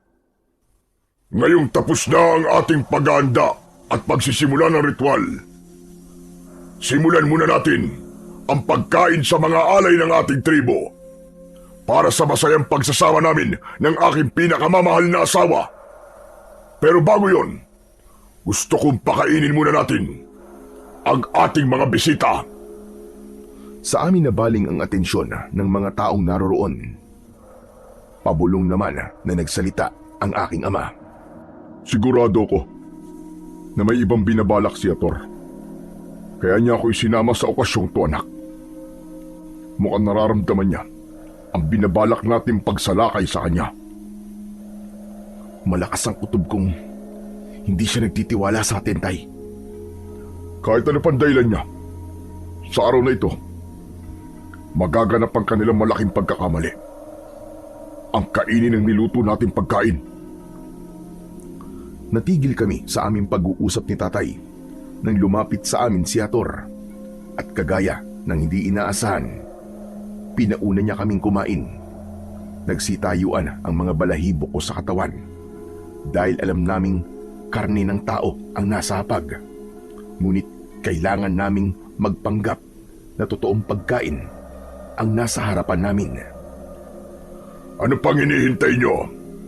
Gusto kong makita na ligtas kainin ng mga pagkaing iniluto nyo sa amin. Pasensya na. Pero hindi talaga ako nagtitiwala kahit sa kaibigan ko pa. Kagaya ba ng ginawa niyo kay Tatay? Parang natatakot kayo sa sarili niyong anino. Iniisip niyo ba? Nagagawin namin sa inyo ang ginawa niyong paninira sa aking ama? Alam mo pala ang tungkol sa bagay na yon. Lahat ay alam ko. Maging ang pagpatay niyo sa aking ina. Hindi ko na napigilan ang aking sarili at lumabas na lamang yon sa aking bibig. Kaya naman, inakala ko na magbabago ang pakikitungo sa amin ni Hator. Pero nanatili siyang kalmado na parabang walang narinig at masamang tumingin sa aking ama na si Elip. Sige, ako ang kakain ng lutong inihanda namin ng aking anak para ipakita sa'yo na hindi kami kagaya ng ginawa mo sa akin noon. Ngumisi ng nakakaloko si Hator habang ako naman ay pigil ang pagsuka sa nakakadiring sitwasyon namin ni Tatay. Kumuha ng kutsara ang aking ama saka naglagay ng minudo sa kanyang plato. Walang pag-aalinlangan na kinain yun ni Tatay. Ipinakita niya ang pagkaganado niya sa lasa ng pagkain, habang ako naman ay panayan lunok ng laway dahil sa pagtitimpi ko ng aking galit. Bueno, wala naman akong nakitang masama sa kinain nyo. Masaya akong malaman na ligtas ang pagkain. Sige mga kasama, tikman nyo na ang masarap na luto ng aking matalik na kaibigan. Masayang umakbay si Hator kay Tatay at dinala siya sa tapat ng entablado. Akala ko, makakakain din ako ng karne ng tao. Kaya naman, nang mapaniwala namin si Hator, saka lamang ako nakahinga ng maluwag. Si Pino naman, muntik pang matumba sa kanyang kinatatayuan dahil sa labis na panginginig ng kanyang tuhod. Anak ng putya, tol. Pakiramdam ko hindi na ako humihinga kanina eh. Eka, tol. Paano si Mang Elip? Alam ko matibay ang sikmura ng tatay ko, kaya makakaya niya yung malampasan. Napasulyap ako kina Tatay at Hator na umakyat sa entablado kung saan ay ipinakilala ng pinuno ng tribo ang pagiging magkaibigan nila ni Tatay. Pagkatapos ay sinimulan na ang ritual sa pag-iisang dibdib ni Nalita at Hator. Umakyat sa entablado ang isang pamilyar na matanda. Kahit nakasuot siya ng maskara, nakilala namin siya sa hawak niyang sibat. Hindi namin inaasahan na si Lolo Castor pala ang magsasagawa ng kasal sa dalawa. Paktay! Paano yan? Nalagay na sa alanganin si Lolo Castor. Tiwala. Kailangan natin magtiwala kay Lolo Castor. Sa pagsisimula ng seremonya, naubos na rin ng mga alagad ni Hator ang pagkain, habang ako naman ay pinagmamasdan ang dalagang nakatingin sa aming gawi. Baka sa kanyang muka ang pag-aalala at takot. Kahit hindi siya magsalita, alam kong humihingi siya ng tulong sa amin. Kaya tumango ako bilang tugon sa kanyang pag-aalala. Akin ang singsing upang ang iyong asawa ang magsusuot nito sa iyong daliri. Nang sabihin yun ni Lolo Castor, naunawaan ko na kasama yun sa plano ng matanda para makuha niya ang singsing ng sinaunang supremo. Siya ang magsisilbi na parang pari sa dalawa. Nagdadalawang isip pa si Ator, pero dahil kasama yun sa seremonya, walang nagawa si Ator kundi ang ibigay sa matanda ang singsing. Palatandaan yun na hindi ito nagkaroon ng hinala na ibang tao na ang nasa harapan nito. Sabay ng pag-abot sa singsing ang pagtuktok ng sibat ni Lolo Castor sa sahig ng entablado. Yun ang napag-usapan naming hudyat ng pagsisimula ng laban at pagliligtas sa mga biyaga. Gawin niyo na! Sabay hablot ni Lolo Castor sa kamay ng kanyang apo na si Lita. Nagkaguluan lahat nang sabuyan namin ng abo ang mga alagad ni Ator. Sa hindi inaasahang pagkakataon, sabay-sabay na nagpalit ng anyo ang mga kalaban, habang ang kanilang pinuno ay nagwawala dahil sa labis na galit. Hinabol nito si Lolo Castor, ngunit humarang si tatay.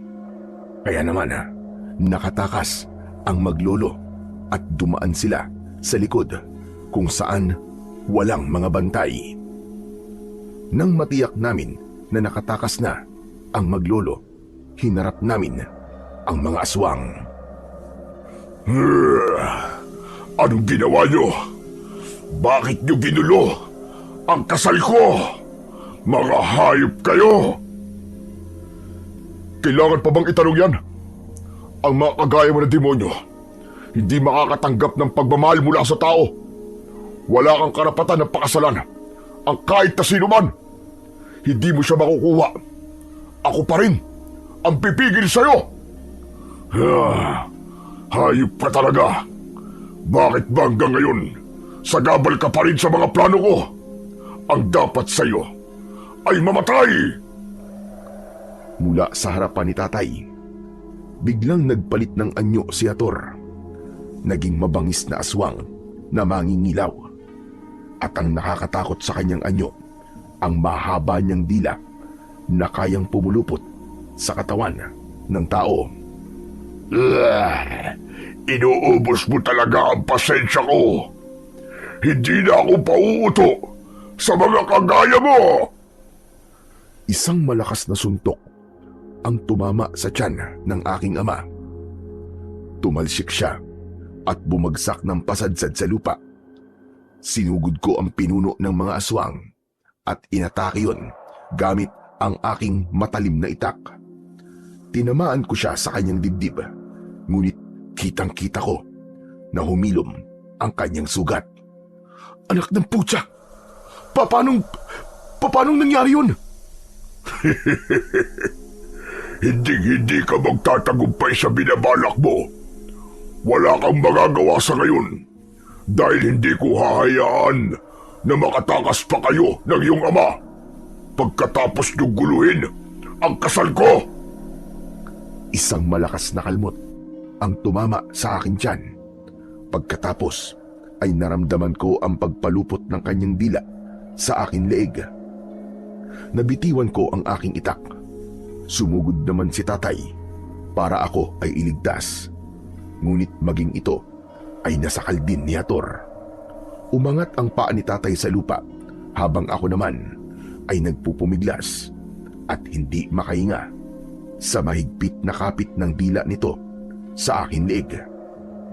Halos mawalan na ako ng paningin sa higpit nun. Naalala ko na may abo nga pala ako sa aking bulsa. Agad-agad ko yung dinukot at isinaboy sa kanyang muka. Kaya naman, nabitiwan niya ako at ganun din si tatay na bumagsak sa lupa. Habang nangangapa sa paligid si Ator dahil pansamantala siyang nabulag, mabilis kong dinampot ang aking itak at kinuha ko ang bote ng bertud ng katas ng bawang mula sa aking bulsa. Binuksan ko ang takip at ibinuhos ko yun sa talim ng aking sandata. Pagkatapos, tinaga ko ng malakas ang kanyang leeg. Ngunit hindi man lang yun nagkaroon ng malalim na sugat. Tay, ano po nangyayari? Bakit hindi halos umi-epekto ang bertud sa kanyang katawan? Hayop ka! Ginamitan mo pala ako ng bertud, kaya pala ang kirot na sugat ko. Pwes, hindi ang bertud ang makakapagbabagsak sa akin. Mapapatumba mo ang aking alagad, ngunit ako, hindi! Tumayo si Ator. Sabay suntok ng malakas sa aking muka. Bumalandra ko sa kulungan ng baboy ramo. Ramdam na ramdam ko ng mga sandaling yon ang sakit ng aking katawan. At dahil nasira ko na ang kulungan ng mga baboy ramo, agad akong tumayo. Lahat ng mga naroon, sinabuyan ko ng abo. Pinatakas ko silang lahat. Kaya naman, mas lalong nagwala sa galit si Ator na pinuno ng mga aswang. Halapastangan ka! Humanda ka! Magbabayad kang kutong lupa ka! Sige na! Tumakas na kayo lahat! Bilisan nyo! Pero, dali mo sila sa ligtas na lugar! Dali! Sige, tumakas kayo. Patakasin nyo ang lahat ng mga biyag. Pero sisiguraduhin kong mauuna ang tatay mo sa kamatayan. Natigilan ako nang makita ko ang nakatutok na mga matatalas na kuko ni Ator sa leeg ng aking ama. Anak, sige na tumakas ka na. Pabayaan mo na ako rito. Iligtas mo ang mga biyag. Pakawalan mo ang tatay ko, demonyo ka!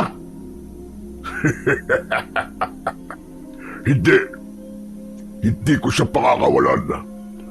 Tsaka ano kaya ang mararamdaman ni Wanda kung nakikita niya ang kahinaan ninyong dalawa? Nakikita niya sana kung anong klaseng lalaki ang ipinalit niya sa akin. Sayang, minahal ko pa naman siya ng higit pa sa buhay ko. Ikaw ang unang sumira sa pagiging magkaibigan natin, Elip. Nagkakamali ka. Wala akong ginagawang masama sa'yo. Tumulong lang ako. Kaya kung totoo matapang ka, pakawalan mo ko at tayong dalawa magtos. Huwag mong idamay ang aking anak. Damay na siya rito. Dahil siya ang bunga ng pagtataksi niyo sa akin ni Wanda. Kaya ang dapat sa inyo ay tinatagtad ng pinong-pino hanggang sa mamatay. Huwag! Huwag mo siya papatayin. Dahil kung hindi mo na mababawi ang singsing. Tumigil si Ator sa tangkanyang pagsaksak sa leeg ng aking ama. Kaya naman, sinamantala ko ang pagkakataon. Mabilis akong lumapit at sinuntok ko ng malakas sa muka si Ator. Nabitiwan niya si tatay. Ngunit agad ding nakabawi ng lakas at inatake niya ng kalmot sa likod ang aking ama. Kasunod ng malalakas na pagbayo ng suntok nito na tumama naman sa dibdib ni tatay. Agad na nawalan ng malay ang aking ama. Sa bilis ng pangyayari, hindi kagad ako nakagalaw. Huwag ka nang lumaban. Dahil talo na kayo. Kailangan ko kayo ng buhay para maibalik nila sa akin ang aking asawang si Lita. Pagsisisihan nyo ang ginawa niyong pagingialam sa aking kasal. Hindi ko na pinatapos pa ang salita ni Ator. Gumanti ako ng taga sa kanya, ngunit mabilis itong nakaiwas. Tumalon ng mataas si Ator at isang malakas na suntok ang tumama sa aking sikmura. Sa lakas ng kanyang kamao, nawalan ako ng malay.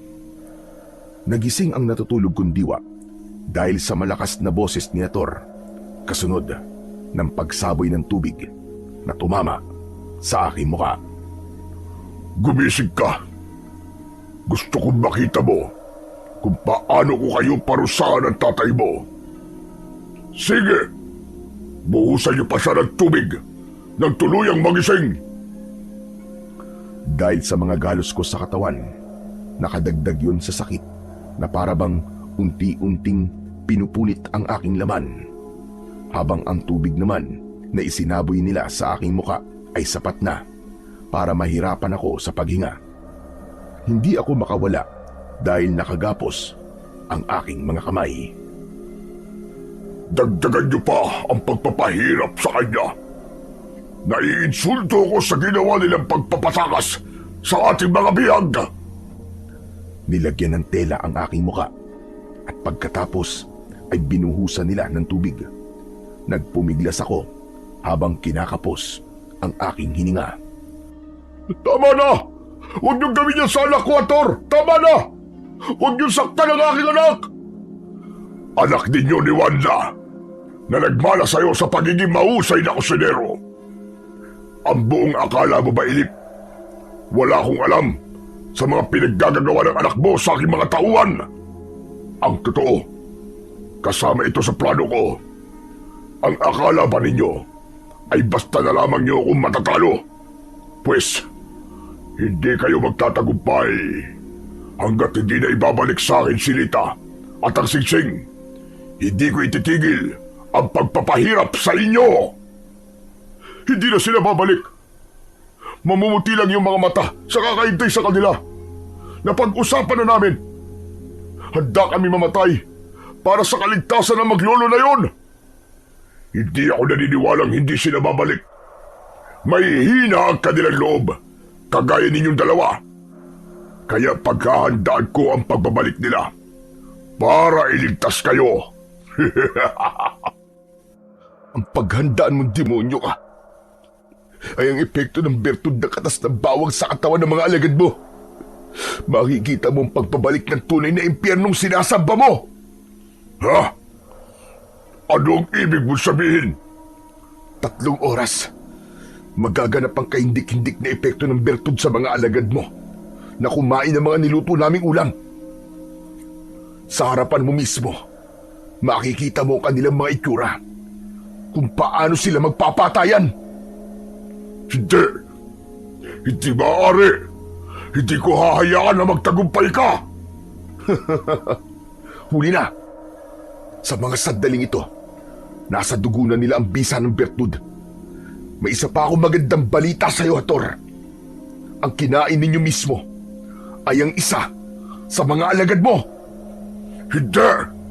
Hindi totoo yan! Tuluyang naubos na ang pasensya sa akin ni Hator. Mabilis niya akong sinunggaban at paulit-ulit na sinuntok sa muka, habang ang damit naman ay ibinalik niya sa aking muka at siya mismo ang nagbuhos ng tubig sa akin.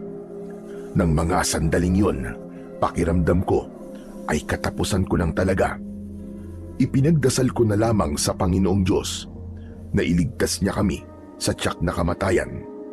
Maya-maya pa ay narinig ko ang boses ni Lolo Castor mula sa labas ng kubo na kinaroroonan namin. Pakawalan niyo ang mag-ama! Dala ko ng Singsing at ang aking apo na si Lita. Papayag na ako sa gusto mo mangyari, Hator. Basta't pakawalan niyo lamang ang mag-ama. Narinig niyo? Binalikan kayo na may hina ang loob na kagaya ninyo. Kaya naman, nasa akin pa rin ang huling alaka. Sige, pakawalan niyo ang inutil na mag-amang ito. Kinalagan kami ng tali sa kapatulak na pinalakad palabas ng bahay. Bumungad sa aming paningin ni tatay, sina Lolo Castor, si Pino at si Lita. Bakit pa kayo bumalik? Hindi ko hahayaan na mapahamak kayo ng dahil sa amin ng aking apo. Nakapagpasya na ang aking apo. Magpapakasal siya kay Hator. Heto na ang Singsing. Sige na. Ano, Hator? Heto na ang Singsing. Pakawalan niyo na ang mag-ama. Magaling. Kung ganyan ba naman ang usapan, ay labis kong ikatutuwa. Sige, pakawalan niyo na ang mag-ama. Nang mga sandaling yon, ay hindi ko maintindihan kung ano ang tumatakbo sa isip ni na Lolo Castor at Pino. Pero nagtiwala kaming dalawa ni tatay sa kanila. Bago iniabot ni Lolo Castor ang singsing, ay sinigurado niya muna na nakalapit na kami sa kanya. Sige, ituloy niyo na ang seremonya. Dito lang kami hanggat hindi natatapos ang ritual. Hinawakan ni Ator ang singsing na ibinigay ni Lolo Castor. Pagkatapos ay isinilid niya yon sa kanyang bulsa. Lumapit din si Lita sa kanya. Kaya naman, nagduda si Ator. Teka, sandali lang. Para yatang hindi ako kampante sa nakikita kong pagpayag ninyo sa kasal namin ni Lita. Para sigurado, igagapos ko kayong lahat. Kapag iginapos mo kami, hindi magsasalita ang aking apo para tanggapin ang kasal mo. Hindi magkakaroon ng bisa ang kasal ninyo. Yun ang isa sa kondisyon namin. Natigilan si Ator sa sinabing yun ni Lolo Castor at sa huli, pumayag rin ito. Nang gabing yun, ay itinuloy na nila ang kanilang kasal habang nakatayo kami at napapalibutan ng mga tauhan ni Ator. May ibinigay sa akin si Lolo Castor. Isuot mo. Sa oras na sumigaw si Lita, sabay-sabay tayong aatake sa kanila. Ano? Pero ano po ba ito? Yan ang singsing ng sinaunang supremo ng aswang. Yan ang totoong singsing. Ha? Teka, paano po nangyari yun, Lolo Castor?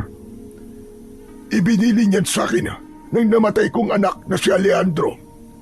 Magpagawa ng kagaya ng singsing upang may magamit ako kapag dumating ang ganitong sitwasyon.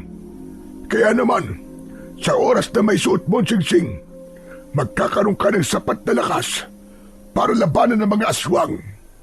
Masisilaw din sila sa liwanag na taglay ng singsing.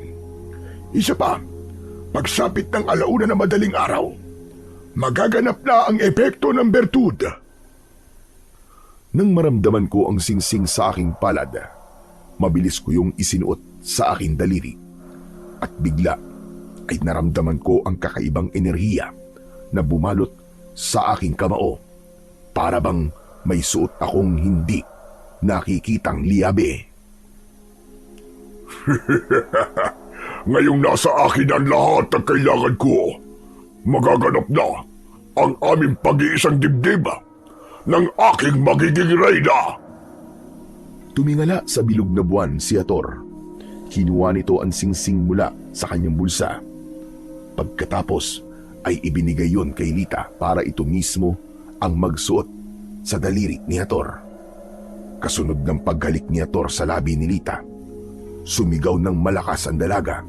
Sabay sipa nito sa maselang bahagi ng katawan ni Ator. Namilipit ito sa labis na sakit. Kaya naman, nakatakas si Lita. Tumakbo ito papunta sa gilid ng bakuran ng tribo. Mula roon, nakita ko ang pagpasok ng taong bayan sa tarangkahan. May mga dala silang itak na agad na umatake sa mga aswang. Ngayon na ang tamang oras! Sugod mga kasama! Atakihin silang lahat! Sabay-sabay na sumugod ang mga tao at tanod sa kinaroroonan ng mga nabiglang mga aswang. Nagpalit sila ng anyo, ngunit tuluyan ng kumalat ang bisa ng bertud sa kanilang dugo. Sila ang nagpatayan. Si Ator naman, na nagpalit din ng anyo bilang aswang, ay hindi makapaniwalang nilinlang siya ni Lolo Castor. Hindi maaari! Magbabayad kayong lahat! Huwad ang singsing na ibinigay ninyo! Anong ginawa mong matanda ka? Pagmasdan mo muna ang mangyayari sa mga tauhan mo. Kapag wala na silang makain, ikaw na ang kanilang papatayin. Kakain sila ng kapwa nila aswang dahil sa pagkain niluto ni Mando para sa'yo. Pagmasdan mo kung paanong babagsak ang tribong iniingatan mo. Mula sa aming kinatatayuan, kitang-kita namin ang pagwasak ng ibang aswang sa tiyan ng kapwa nila aswang. Maging ang mga tanod at taong bayan ay nakigulo na rin sa kanila. Iniabot sa akin ni Pino ang matalas na itak at tinapik niya ako sa balikat bilang hudyat ng simula ng aming pakikipagbakbakan. Hinarap ko ang ibang mga aswang. Mabilis akong sumugod sa kanila. Bawat tamaan ko ng itak, bumabagsak sila sa lupa habang umuusok ang kanilang sugat na parabang may sariling apoy. Isang matandang babaeng tagabulag ang umatake sa akin. Naiwasan ko ang kanyang kalmot. Gumanti ako ng sipa sa kanyang muka. Bumagsak siya sa lamesa. Yun ang nagsilbi kong sangkalan nang tagtarin ko siya sa ibabaw nun. Umalingaw-ngaw ang pag-angin ni Hator nang isa-isa niyang patayin ang sarili niyang alagad. Mga buwisit kayo! Kung magiging kalaban ko rin kayo, sama-sama tayong mamamatay! Bawat aswang natamaan ni Hator ng kanyang suntok at kalmot. Lahat ay natutumba at dinudurog niya ang katawan na parabang lata. Pagkatapos ng kaguluhan, biglang tumahimik ang paligid. Nakita namin na nakatayo si Hator sa gitna ng kanyang tribo. Habang nakangisi, ipinakita niya sa amin na wala siyang pakialam sa kanyang mga tauhan na pinatay niya dahil kinain niya ang lamang loob ng isa sa kanyang tauhan. Walang ibang mahalaga sa akin kundi ang singsing at silita. Hindi ako magdadalawang isip na patayin ang mga inutil kong alagad. Makuha ko lang ang kailangan ko. Lalong-lalo ka na, Ilip. Isa ka talagang manloloko. Walang nanloko sa'yo. Ikaw mismo nanloko sa sarili mo at sa iyong mga tauhan. Tumahimik ka! Sa simula pa lang talaga, hadlang ka lang sa mga pinaplano ko. Maging sa puso ni Wanda, ikaw pa rin ang karibal ko. Wala kaming relasyon ni Wanda. Nagkamali ka ng taong pinagbibintangan. Tay, ano pong ibig niyo sabihin? Bakit pinagkakailangan niyo po si nanay? Dahil hindi ko naging asawa si Wanda, anak. Panahon na para malaman mo ang buong katotohanan. Si Alejandro ang totoo mong ama. Siya ang totoong minahal ni Wanda at hindi ako. Elip, anong ibig mo sabihin? Wala kaming relasyon ni Wanda. Si Alejandro talaga naging asawa niya. Biniyayaan sila ng dalawang anak. Sina Mando at Lita. Kinailangan namin silang paghiwalayin upang hindi sila parehong masaktan ni Hator. Yun ay nang matuklasan naming tatlo na si Lita ang magiging sunod na alay para sa Supremo. Huli na malaman naming tatlo na ang mismong kaibigan namin na si Hator ang Supremong tinutukoy ni Alejandro sa kanyang mga pangitain. Kaya lahat ay nakaplano ayon sa kanyang panaginip. Pero nalaman pa rin ni Hator ang pagiging alay ni Lita. Lahat ng mga nangyayari ay nabanggit na ni Alejandro bago siya namatay. Sinungaling! Huwag kayong gumawa ng kwento! Tumulong lang ako sa mga kaibigan ko. Ang pagkakamali ko lang, pinagkaisaan ka naming tatlo. Dahil ikaw lang naman ang nagsanla ng kaluluwa sa demonyo, alang-alang sa kasakiman, sa kapangyarihan. Hindi! Hindi maaari! Hindi totoo yan! Pero nakabawi ka na. Dahil pinagbayaran na nila ng buhay. Ang ginawa mo, pinatay mo sila, hindi ba? Kung siyang pumatay sa aking mga magulang, at ngayon, pakakasal siya sa aking kapatid na si Lita. Hindi ako makakapayag. Ako mismo ang papatay sa kanya. Hindi ko na napigilan ang aking sarili.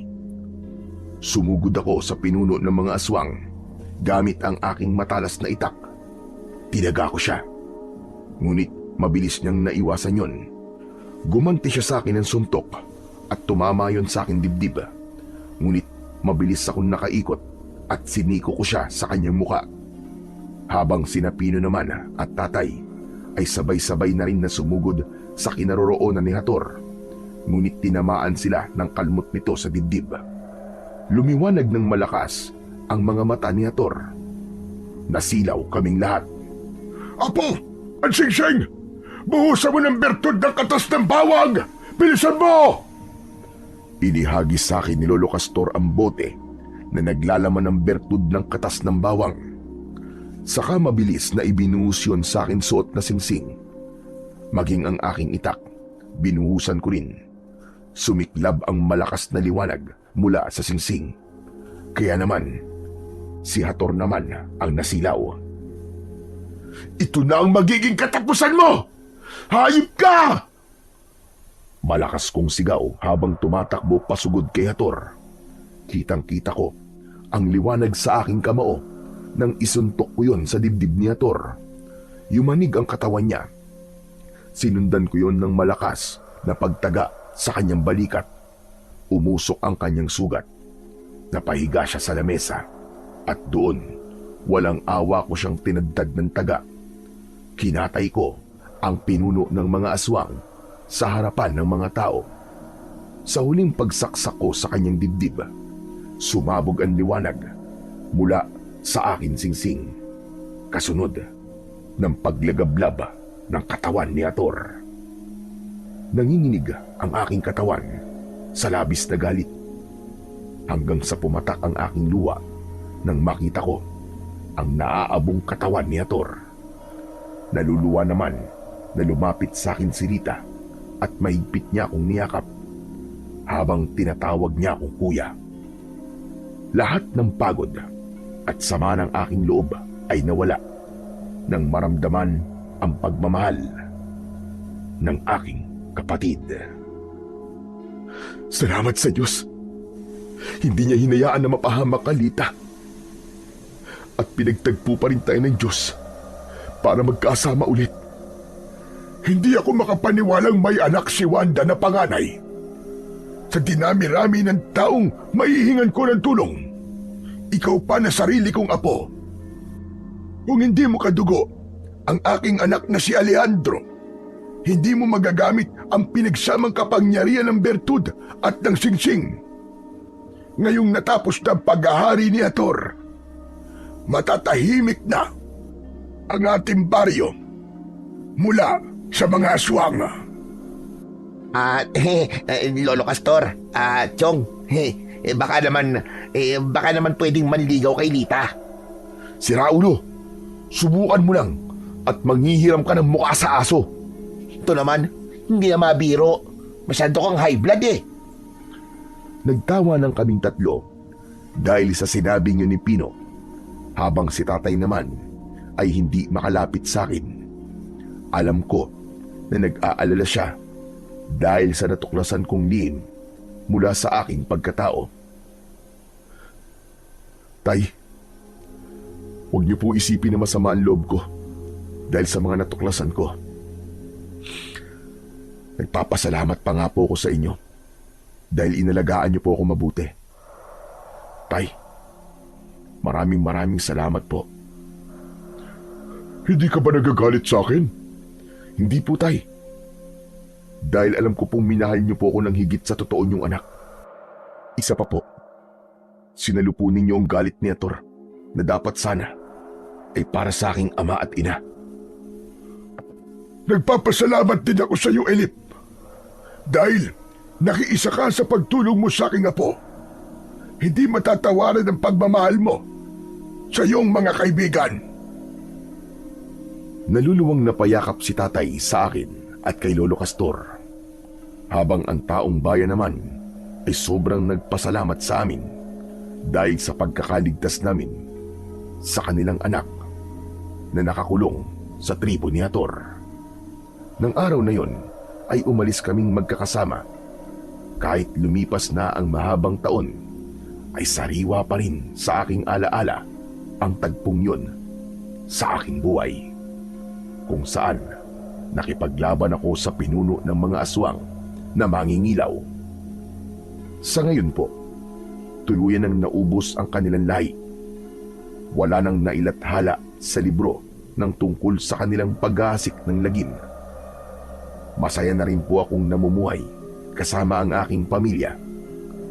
Si tatay naman po ay matagal nang pumanaw dahil sa kanyang katandaan, samantalang sina Pino at Lita, himala po. Sila pa po talaga ang nagkatuluyan. At ngayong kaarawan ko ay nakatakda silang bumisita sa akin. Sa ngayon, habang inilalahad ko ang aking kwento, hindi ko maiwasan ang hindi mapangiti habang hawak ko ang singsing ng sinaunang supremo ng mga aswang. Dahil binigyan niya ako ng pagkakataong makasama ang aking kapatid at mabuting kaibigan. Hanggang dito na lamang po ang aking kwento. Lubos na nagpapasalamat, Mando.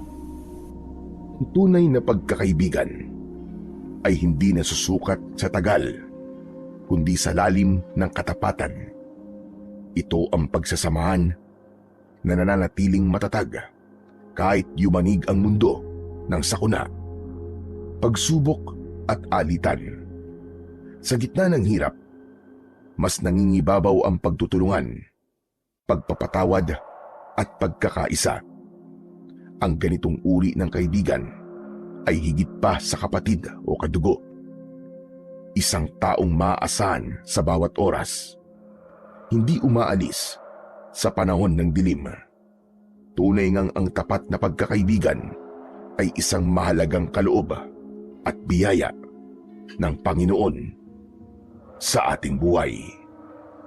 Ang sabi nga sa Kawikaan 18:24, may kaibigang mas malapit pa kaysa sa isang kapatid. Maraming salamat po sa inyong pakikinig. Pagpalain po nawa kayo ng buong may kapal.